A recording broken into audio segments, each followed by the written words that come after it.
শুভ দুপুর। দুপুরের মেনু নিয়ে চলে আসলাম। দেখো, অনেক দিন না, এই 4-5 দিন আপনাদেরকে ভিডিও দিতে পারিনি, রান্নার ভিডিওগুলো। দেখো এখানে আজকে শনিবার আমি কি রান্না করেছি সেটাই দেখাচ্ছি। এখানে আছে বেগুন ভাজা, আলু ভাজা, আর আছে কুমড়ো ভাজা। এখানে আছে মুগের ডাল,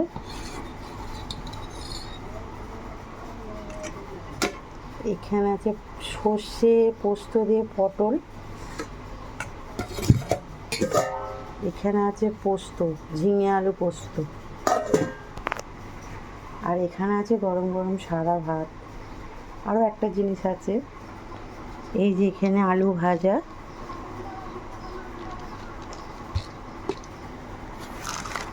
এই যে আলু ভাজা প্যাকেটে ছিল, এটার মধ্যে ঢেলে নিয়েছি। এই যে, অবশ্যই বলবে রান্নাগুলো কেমন হয়েছে। টাটা।